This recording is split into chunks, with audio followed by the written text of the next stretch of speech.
बिस्मिल्लाहिर्रहमानिर्रहीम। अस्सलामु अलैकुम वरहमतुल्लाहि वबरकातुह। जनाब सामीन, आप सब जानते तो होंगे कि 10 मुहर्रम को क्या हुआ था। आज मैं 10 मुहर्रम के दिन का एक ऐसा वाक़या बताने जा रही हूँ जिसमें एक मर्द मुजाहिद की वफ़ा को सुन के आपके रोंगटे खड़े हो जाएंगे और उसकी वफ़ा को क़यामत तक याद रखा जाएगा। 3 दिन की भूख, तन्हाई, प्यास, सरों का कट के नेज़े पे चढ़ जाना, रसूलुल्लाह की शहजादियों का कैद हो जाना और उन सब के दरमियान एक मर्द मुजाहिद गाजी अब्बास अलमदार की हज़रत इमाम हुसैन से वफ़ा का सुन के आपका कलेजा फट जाएगा। तारीख़ बताती है इमाम अली रज़ी अल्लाह ताला अन्हा हर रात हाथों को उठा के अल्लाह की बारगाह में दुआ करते हैं, अल्लाह मुझे ऐसा बेटा अता कर जो करबला के मैदान में मेरे हुसैन की मदद करे। अल्लाह ने गाजी अब्बास का ज़हूर किया। इमाम अली रज़ी अल्लाह ताला अन्हा बार बार गाजी से कहते थे कि हुसैन रसूलुल्लाह का बेटा है और तू अली का बेटा है। कभी भी खुद को हुसैन का भाई न समझना, हुसैन जो कहे वो करते रहना।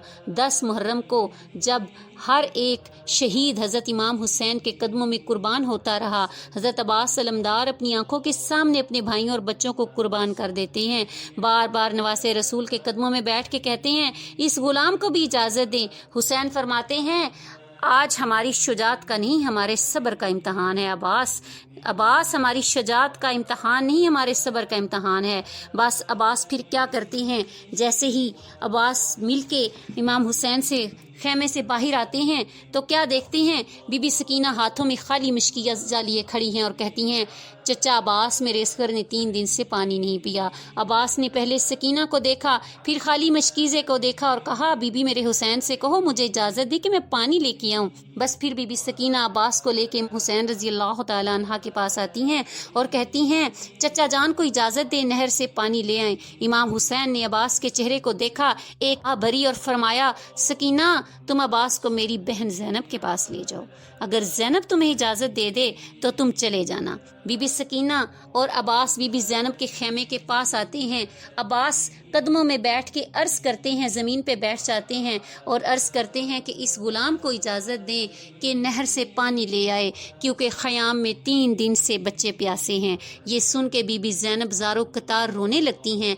अब्बास पूछते हैं बीबी आप रो क्यों रही हैं? बीबी ज़ैनब फरमाती हैं मेरे बाबा ने मुझसे वसीयत की थी ए ज़ैनब तुम्हें कूफा और शाम की गलियों में बेपर्दा करके रस्सियों में बांध कर फिराया जाएगा।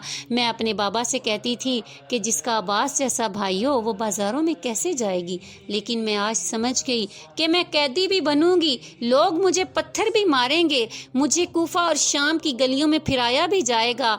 लेकिन फिर कुछ सोच के इजाज़त दे देती हैं। गाजी अब्बास को जैसे ही इजाज़त मिलती है मशकीज़ा और अलमगीर नहर की तरफ बढ़ते हैं और फ़ौज पे शेर की तरह हमला करते हैं। फ़ौज यजीद भागना शुरू कर देती है। अलम को नहर पे लगा के बीबी सकीना का खाली मशकीज़ा भरते हैं।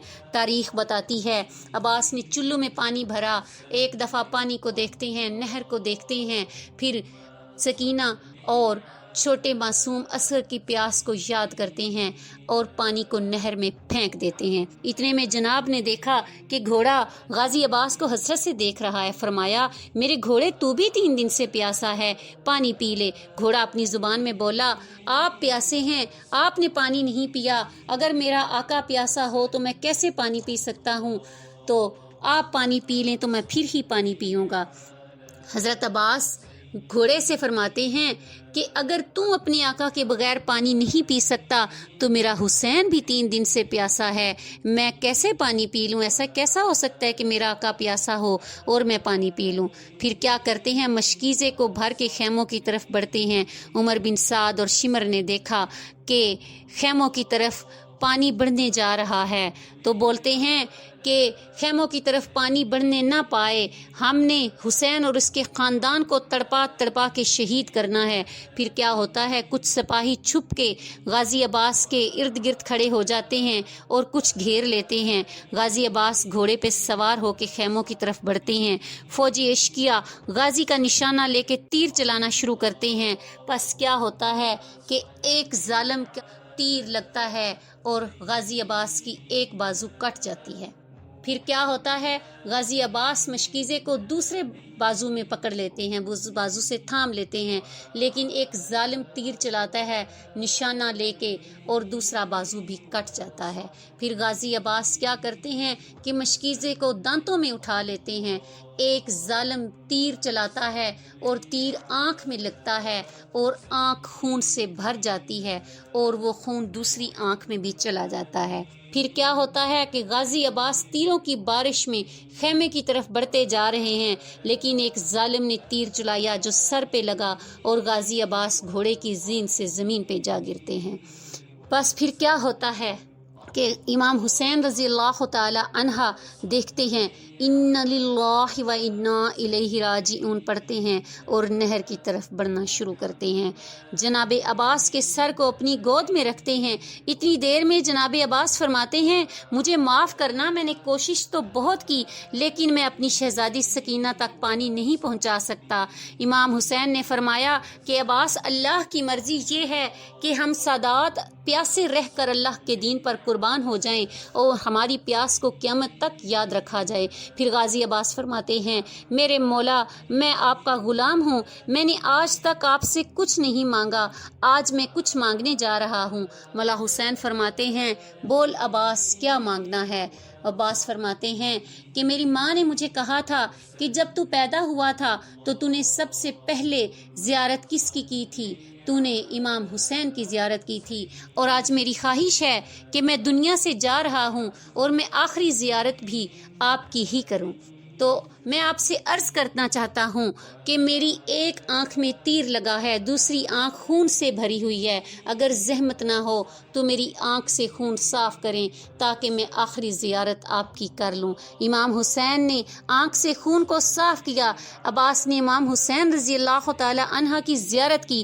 امام حسین نے فرمایا، آج میری بھی ایک خواہش ہے، تو ساری زندگی مجھے آقا آقا مولا مولا کہہ کر بلاتا رہا، آج میری بھی ایک خواہش ہے، آج مجھے بھائی کہہ کر بلا۔ عباس مدینے کی طرف منہ کرتے ہیں، چیختے ہیں، روتے ہیں اور بولتے ہیں، میری ماں، مجھے معاف کرنا، آج ایک غلام اپنے آقا کو بھائی کہنے جا رہا ہے۔ امام حسین کو بھی شہید کر دیا گیا، عباس بھی اس دنیا سے رخصت ہو گئے، ان کو بھی شہادت نصیب ہو گئی۔ تو پھر کیا ہوتا ہے کہ فوج یزید خوشی سے جھوم اٹھتی ہے، سب کے سب جھوم اٹھتے ہیں اور سب سروں کو نیزوں پہ سوار کر رہے ہیں۔ کیا ہوتا ہے کہ عباس کا سر نیزے پہ سوار نہیں ہوتا، وہ بار بار گر جاتا ہے۔ فوج یزید حیران تھی کہ آخر ماجرا کیا ہے۔ امام سجاد سے پوچھتے ہیں کہ تمہارے چچا کا سر نیزے پہ کیوں نہیں سوار ہوتا؟ امام سجاد قریب جاتے ہیں اور کہتے ہیں، چچا، یہ ظالم پوچھتے ہیں کہ تمہارے چچا عباس کا سر نیزے پہ سوار کیوں نہیں ہوتا؟ عباس کے سر سے آواز آئی، سجاد، میری آقا زادیاں بے پردہ کھڑی ہیں، میں نے کبھی رسول اللہ کی نواسیوں کو آنکھ اٹھا کر نہیں دیکھا، آج کیسے ہو سکتا ہے کہ میں اپنا سر ان کے سر سے بلند کروں، ان کی طرف آنکھ اٹھا لوں؟ اتنے میں شمر کہتا ہے کہ عباس کے سر کو گھوڑے کی زلفوں سے باندھ دو۔ عباس کا سر گھوڑے کی زلفوں سے باندھ دیا جاتا ہے، آقا زادیوں کو قید کر کے شام کی طرف لے جایا جاتا ہے۔ سلام ہو غازی عباس علمدار کی وفا پر، سلام ہو رسول اللہ صلی اللہ علیہ وآلہ وسلم کے خاندان کے ہر فرد پر جو اسلام کی خاطر اپنی جانیں قربان کر گئے اور ہمیں بہت بڑے سبق دے گئے کہ کس طرح دین کی خاطر خود کو قربان کرنا ہے اور کس طرح سے دین کو بچانا ہے۔